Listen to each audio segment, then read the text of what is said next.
اعوذ بالله من الشیطان الرجیم بسم الله الرحمن الرحیم. قدرمنو کتونکو میر جمشید یم. یو څو خبرې مې په زړه باندې وي ما چې د خپل ملګرو سره ضرور شیر کم. تاسو ته هم خواسته چې دا ویډیو به ضرور شیر کوئ. زه په سوشل میډیا هم ګورم او په خپل عام لایف کې زه هم ګورم چې زیات تر خلک چې کم دی نن سبا په دې دمګورو پسې روان دي. څوک یې چې سر باندې مې درد دی، څوک یې چې په ملا مې درد دی، چاته څه مسله ده چاته څه مسله ده، ځي دمګرو ته ځي.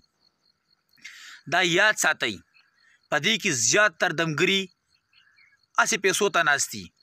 تاسو د دې هسټري وګورئ، دته به دا کلهوم نه ورځي، دته به الحمد هم نه ورځي، دته به دعای قنوت هم نه ورځي، دته به شپږ کلمې هم نه ورځي او صرف پیسو ته چل دی. ګورئ دنه تاسو چېرې واوروئ چې آیا دته دا ورځي، صرف پیسو ته چل دی.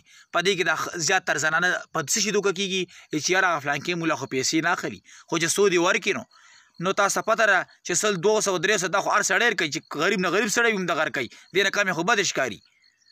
نو مهرباني وکړئ چې ګورئ داسې خلکو ته مه ځئ. دا ټول نن سبا غونډه دوکه ده.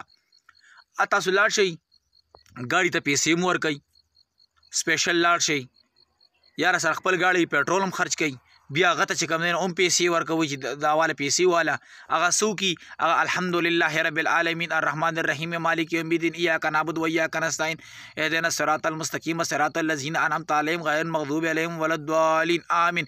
چف چف دم در باندې واچئ. نو آیا دا الحمد ته نه درځي؟ دا ته نشي کولی، ته مسلمان نه یې، ته الحمد نه درځي. یعنې هغه الله پاک ته نږدې دی او ته الله پاک ته نه نږدې. ټول انسانان الله پاک ته یو برابر دي.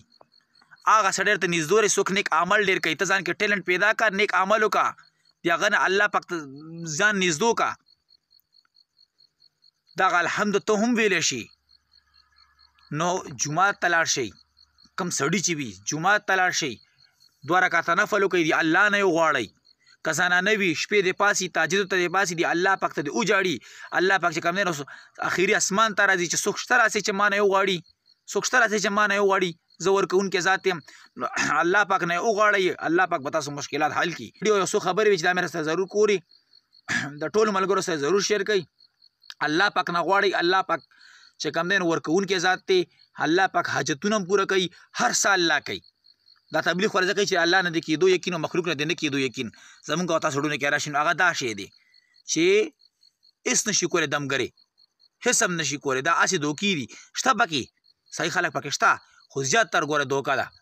نو دغه نه ځان وساتئ، د الله نه ډایرکټ غواړئ، الله سره ډایرکټ تعلقات جوړ کړئ، الله پاک نه غواړئ. څه ضرورت وي یا الله ماته دا ضرورت دا مشکلات مې حل کړي، الله پاک حاجت پوره کوونکی ذات دی. الله نه غواړئ، الله سره تعلق جوړ کړئ. د ویډیو کو تر ډېره مهرباني، الله مو ښه او د بال هر چېرته خوشحاله اوسئ. د الله په امان.